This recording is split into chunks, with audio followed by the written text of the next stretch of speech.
नमस्कार दोस्तों, भारतीय साक्ष्य अधिनियम के सीरीज में आज हम अगली सेक्शन पढ़ेंगे। सेक्शन 38 भारतीय साक्ष्य अधिनियम, और यही सेक्शन पहले 44 इंडियन एविडेंस एक्ट हुआ करती थी। देखिए, जो हम सब चैप्टर पढ़ रहे हैं, judgements of courts when relevant, जो न्यायालय के निर्णय होंगे, डिक्री आदेश होंगे, ये कब सुसंगत होंगे। तो यहाँ 5 सेक्शंस हैं टोटल, और पांचों सेक्शंस इंटरकनेक्टेड है। अर्थात कि अगर आपने एक भी सेक्शन को छोड़ दिया समझने से, तो आपको अगली सेक्शन और कोई सी भी सेक्शन एक दूसरे से कनेक्टेड जो है फाइन, और स्पेशली आप कहें कि सेक्शन 38 तो आपको बिल्कुल ही समझ नहीं आएगी। हालांकि सारी की सारी सेक्शन एक दूसरे से कनेक्टेड है, तो इसलिए सारी सेक्शंस आपको आनी चाहिए। इसलिए पिछली वीडियोस आप जरूर देख लेना। सेक्शन 34, 35, 36 और 37, और 37 सबसे पहले पढ़ाया है मैंने, पढ़ना भी बहुत जरूरी है। देखिए, जो पिछली सेक्शंस में कहा गया, उनमें जो 37 कहती थी कि जनरली जजमेंट जो होंगे कोर्ट के, डिक्री या आदेश होंगे, वो रेलेवेंट नहीं होंगे एक्सेप्ट इन 5 केसेस। 5 मामलों को अगर छोड़ दिया जाए तो कोर्ट के जजमेंट, निर्णय, डिक्री, आदेश, ऑर्डर, ये रेलेवेंट नहीं होंगे। तो वो 5 स्पेशल सर्कमस्टांसेस कौन से हैं? वो एक सर्कमस्टांसेस लिखा सेक्शन 34 में, एक 35 में और एक 36 में। 3 तो ये हुए, और 2 लिखे हैं इटसेल्फ सेक्शन 37 में। तो इन 5 मामलों में कहा गया कि अगर कोई निर्णय, कोई आदेश, कोई डिक्री इन 5 में से किसी ना किसी एक में फॉल करती है, तो वो जजमेंट रेलेवेंट हो जाएगा। और इनमें जो सेक्शन 35 है, उसमें तो ये कहा गया कि वो जजमेंट इन रेम वाले मैटर हैं। इनमें तो ये कहा गया कि वो जजमेंट, ऑर्डर और डिक्री जो पहले सूट में किसी कोर्ट ने दे दिया गया, जो सेक्शन 35 की वजह से सेकंड सूट में रेलेवेंट हो रहा है, तो इसकी तो वैल्यू भी बता दी कि ये तो कंक्लूसिव नेचर का है। अब इसके अगेंस्ट तो कोई एविडेंस देना कोर्ट अलाउ ही नहीं करेंगे। और बाकियों में ऐसा नहीं कहा गया, केवल 35 में ऐसा कहा गया। और बल्कि सेक्शन 36 में तो स्पेशली बोल दिया गया है कि 36 में जिनको रेलेवेंट बताया जा रहा है, वो जजमेंट जो पब्लिक नेचर के मैटर को डिसाइड करते हैं पहले सूट।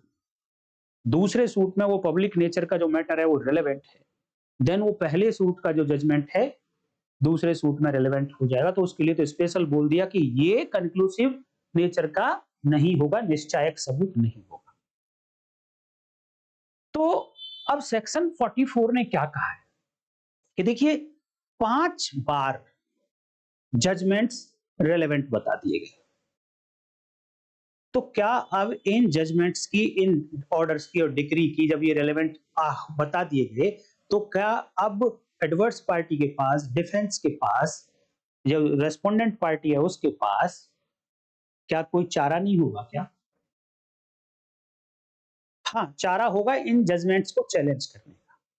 तो क्या क्या बातें हो सकती हैं जिनके आधार पर एडवर्स पार्टी का मतलब जिस पार्टी के अगेंस्ट वो पिछले सूट, पिछली प्रोसीडिंग्स के जजमेंट अब दूसरे सूट, दूसरी प्रोसीडिंग में लाकर रेलेवेंट बताए जा रहे हैं, जिसके अगेंस्ट बताए जा रहे हैं, वो एडवर्स पार्टी होगी। और उस एडवर्स पार्टी के पास कुछ रेमेडी हैं, कुछ बातें हैं जिनके आधार पर उन जजमेंट्स को, उन डिक्री और आदेश को चैलेंज कर सकती है वो एडवर्स पार्टी। तो वो क्या क्या बातें हो सकती हैं, ये बातें सेक्शन 38 में बताई गई, और 38 में केवल 3 बातें बताई गई हैं कि 3 बातों के आधार पर चैलेंज किया जा सकता है। अर्थात अगर आप काउंसिल हैं और किसी पार्टी ने, आपकी अपोजिट पार्टी ने किसी जजमेंट को रेलेवेंट बताकर किसी सूट में या किसी प्रोसीडिंग में रेलेवेंट बताकर प्रूव कर दिया है, तो क्या अब हाथ पर हाथ रखे बैठ के देखते रहेंगे आप कि अब हम तो रेलेवेंट हो गया जी, ये तो कंक्लूसिव प्रूफ भी है एक सेक्शन में, तो अब हम इसका कुछ नहीं कर सकते क्या?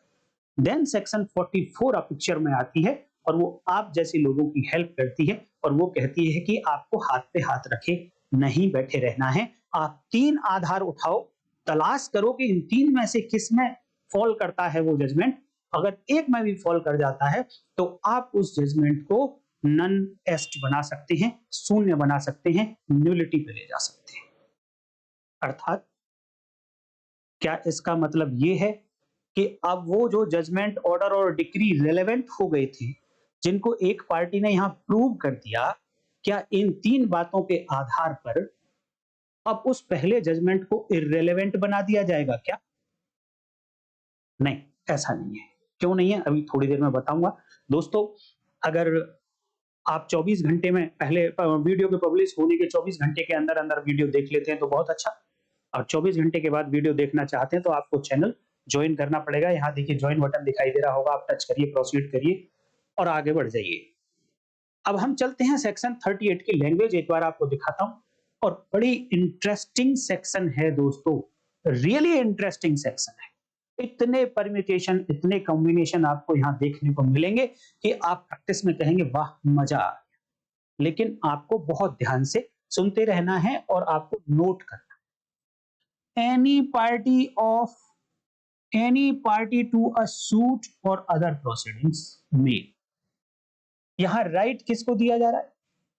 किसको बताया जा रहा है कि ये जो 3 बातें यहां पर हैं जिनके आधार पर चैलेंज किया जा सकता है प्रीवियस सूट और प्रीवियस प्रोसीडिंग के जजमेंट्स को, वो कौन है? Any party to a suit और any party to other proceedings. ये पार्टी क्या कर सकती है? May show, may show, may show, not may prove, may show. केवल दिखाना है उस पार्टी को, शो करना है, प्रूव नहीं करना है। प्रूव्ड वर्ड नहीं यूज।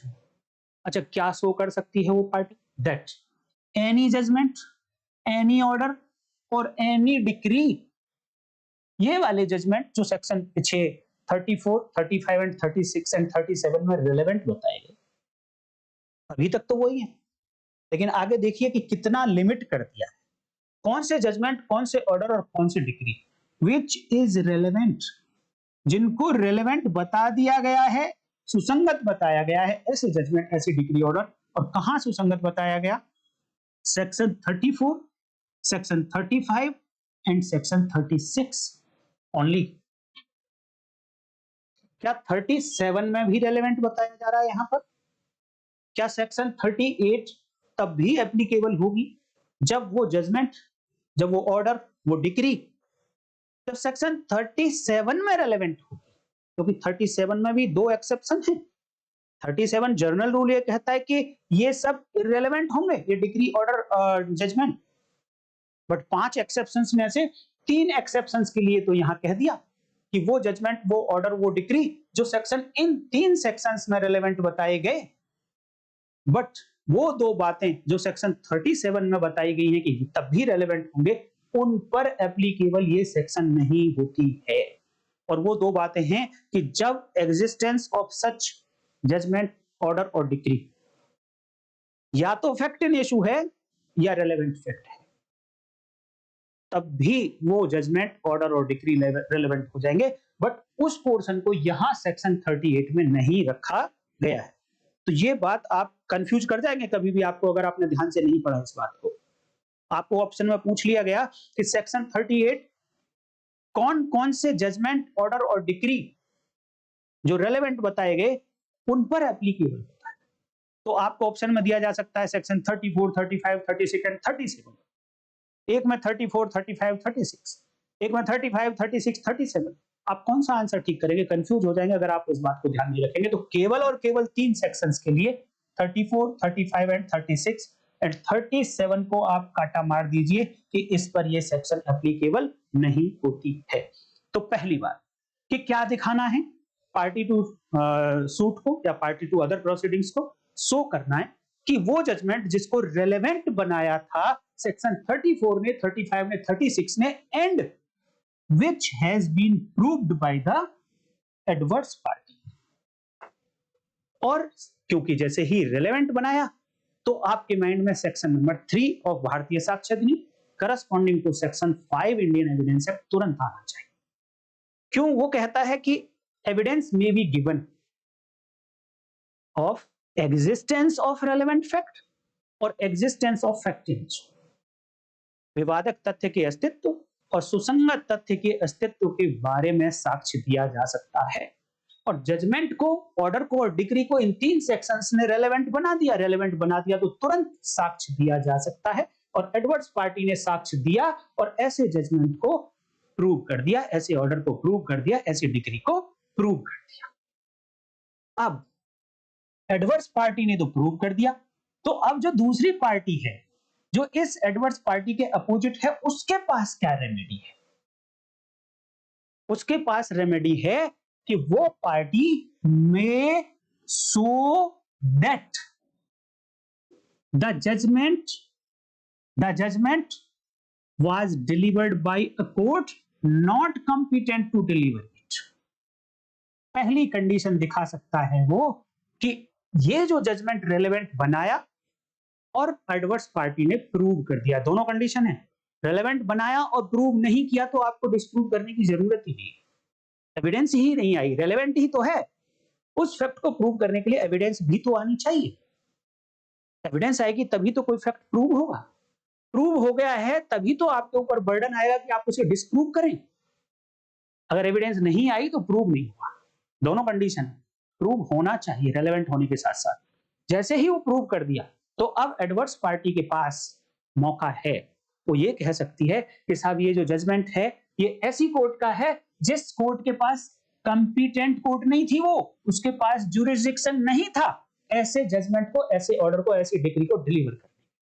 ये बात को शो कर सकती है।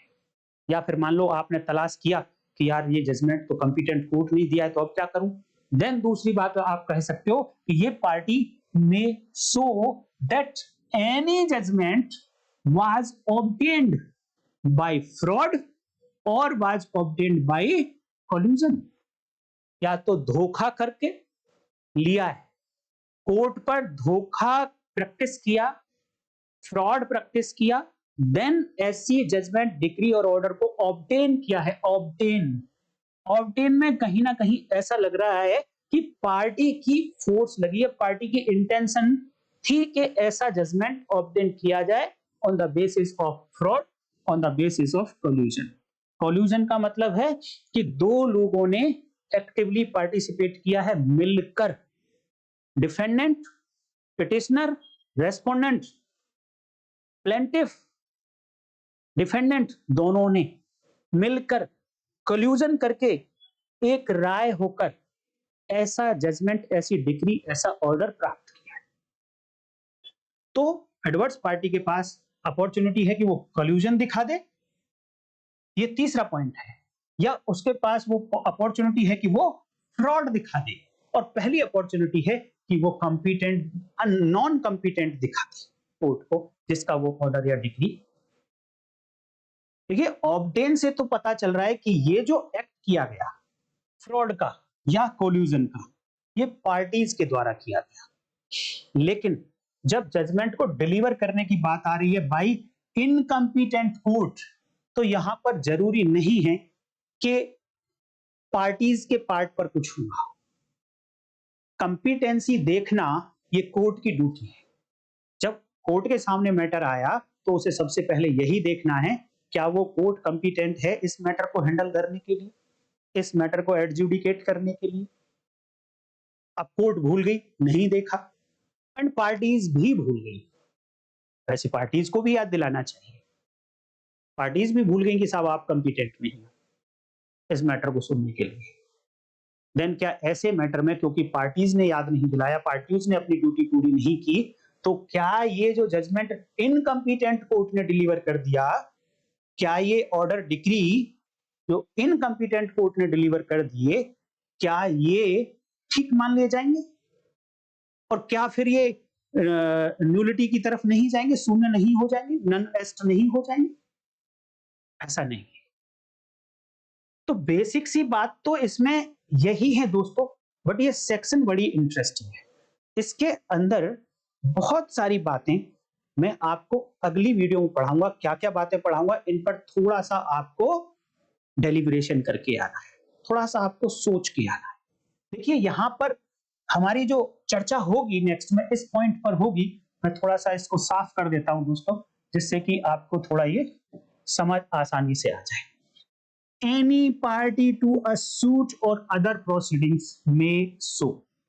तो यहां पर ये जो any party वर्ड यूज हुआ है, मान लो एक सूट था ए और बी के बीच में, सूट नंबर 1, दूसरा सूट आ रहा है ए एंड बी के बीच में ही सूट नंबर 2।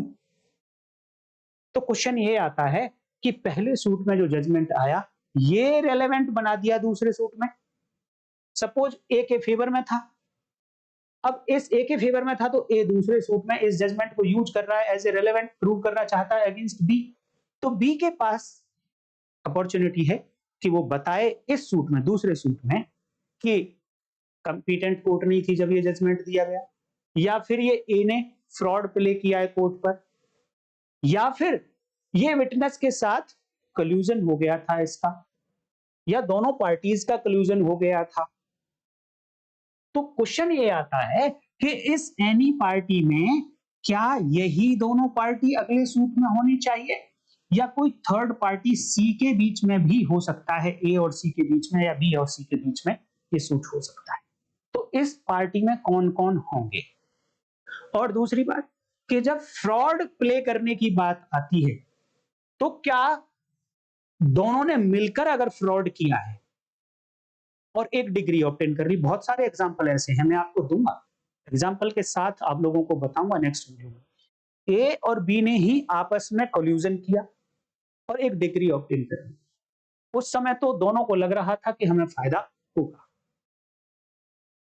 ज्यादा फायदा होने वाला था ए को, तो ए ने बी के साथ कोल्यूजन किया कि ठीक है मैं तुमको कुछ पैसे दे दूंगा और मैं तुम्हारे खिलाफ कोई एलिगेशंस लगाऊंगा, तुम उनको एडमिट कर लेना, क्योंकि admitted facts need not to be proved.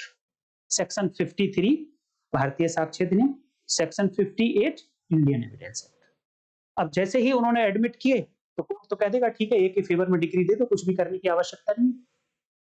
अब मान लो इस डिग्री से कोई टाइटल मिल रहा था ए को, जबकि वो एक्चुअली एंटाइटल्ड नहीं था उस थिंग का, बट इस सूट के कारण जो दोनों ने मिलाकर कोल्यूजन करके एक डिग्री ले ली, अब इस डिग्री की वजह से ए एंटाइटल्ड हो गया, ए को एक टाइटल मिल गया प्रॉपर्टी का।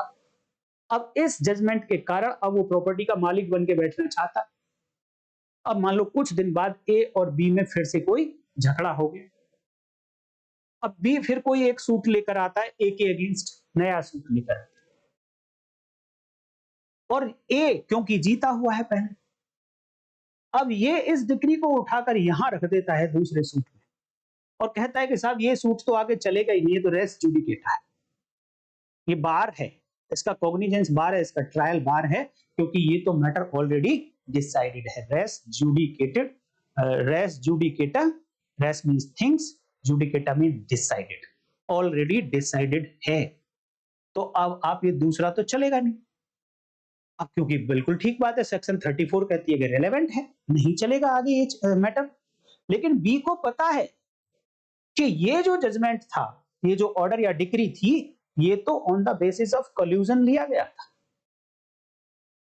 अब बी कहता है कि ठीक है साहब ये रिलेवेंट हो गया, इन्होंने प्रूफ भी कर दिया, लेकिन सेक्शन 44 कहती है कि मैं एनी पार्टी मेरे पास अपॉर्चुनिटी है कि मैं ये प्रूव कर सकता हूं कि ये जो जजमेंट था ये कोल्यूजन से लिया गया था, और जैसे ही मैं ये प्रूव करूंगा कि कोल्यूजन से लिया गया था, इसलिए ये जो पहली जजमेंट है ये नल एंड वॉइड मान ली जाएगी, हो नहीं जाएगी, मान ली जाएगी।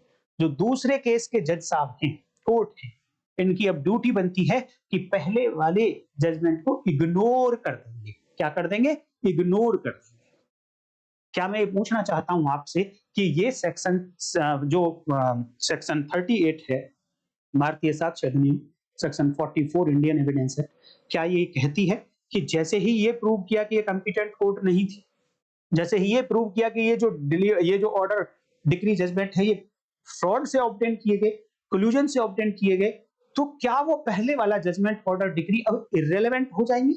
क्या ऐसा कहती है सेक्शन 38? आप जरा एक बार लैंग्वेज को पढ़ के फिर बताइए, क्या ऐसा कहती है?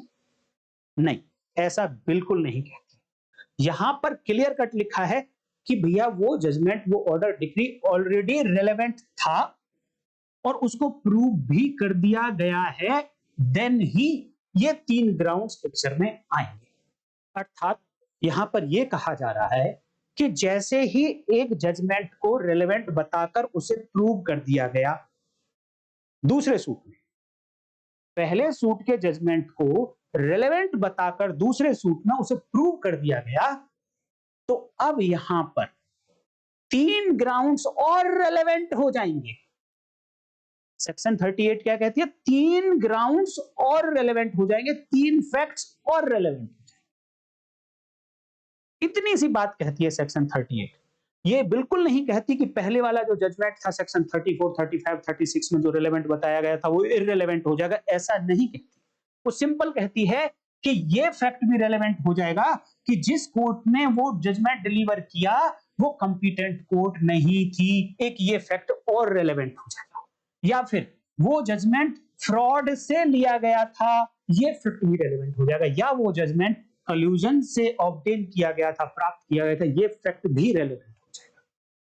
इररिलेवेंट कुछ नहीं होगा इस सेक्शन में।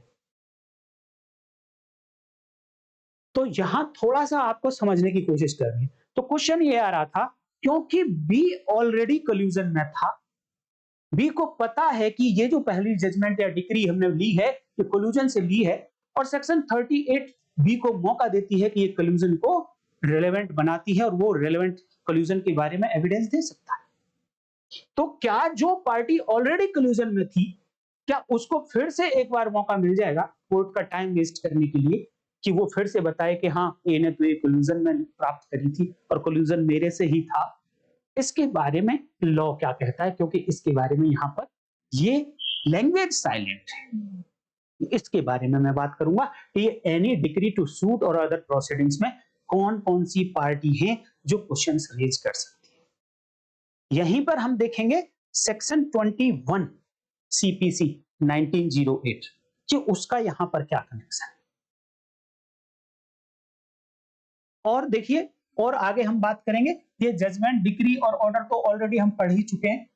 यहां पर हम देखेंगे कि ये जो वर्ड यूज हो रहे हैं कि कंपिटेंट कोर्ट नहीं थी, तो कब कहेंगे कि कोर्ट कंपिटेंट नहीं थी? अगली बात, कब कहेंगे कि जजमेंट फ्रॉड से प्राप्त किया? फ्रॉड की डेफिनेशन क्या होती है? तो यहां पर हम सेक्शन 17 कॉन्ट्रैक्ट एक्ट 1872 भी पढ़ेंगे, सेक्शन 18 कॉन्ट्रैक्ट एक्ट 1872 भी पढ़ेंगे। कल्यूजन कब कहेंगे, इनके एग्जाम्पल्स क्या होंगे, उसको भी अलग से हम बात करेंगे। और जो फॉरेन कोर्ट की डिक्री है उनका यहां पर कितना इफेक्ट पड़ेगा, कंक्लूसिव होंगे या नहीं होंगे? तो बहुत सारे परम्यूटेशन कॉम्बिनेशन यहां से हम लोग देखेंगे और विद एग्जाम्पल देखेंगे। तो यहां पर छोटी छोटी बातें तो आप बेसिक बातें तो आप समझ गए होंगे, और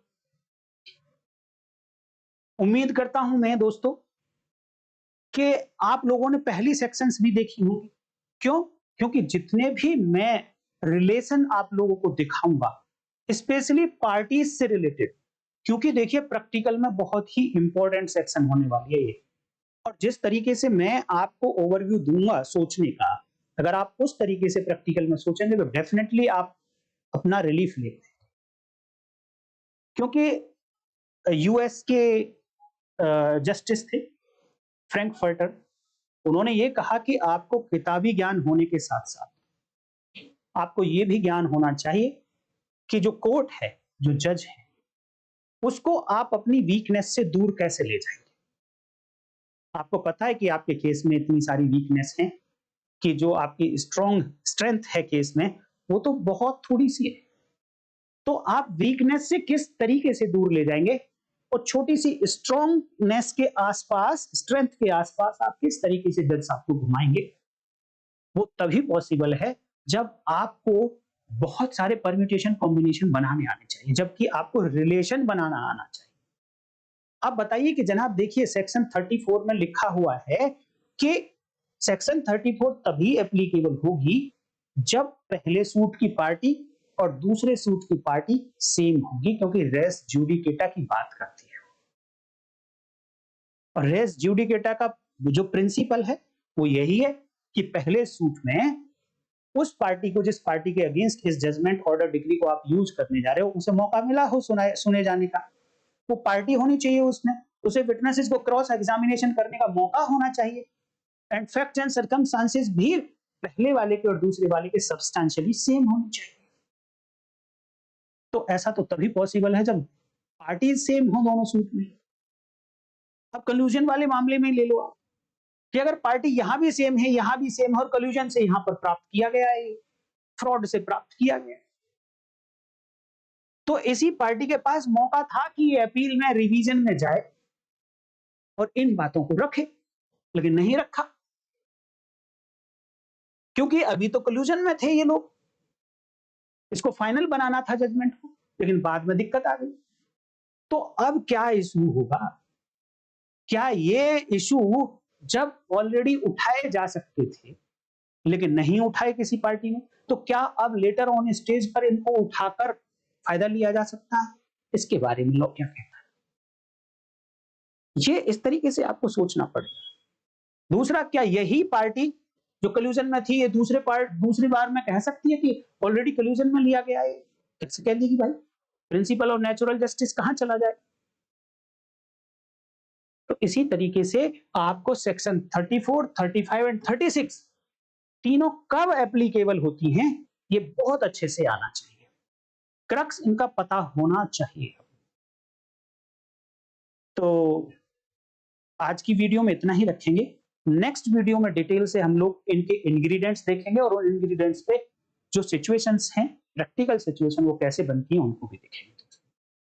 उम्मीद करता हूं कि बहुत कुछ तो आपको नया सीखने को मिला होगा। अगर सचमुच में मिला है तो आप वीडियो को लाइक करिए, हाइप करिए, चैनल को सब्सक्राइब कर लीजिए, नए हैं आप तो ज्वाइन भी कर लीजिए। कल फिर मिलते हैं, तब तक के लिए नमस्कार, जय हिंद।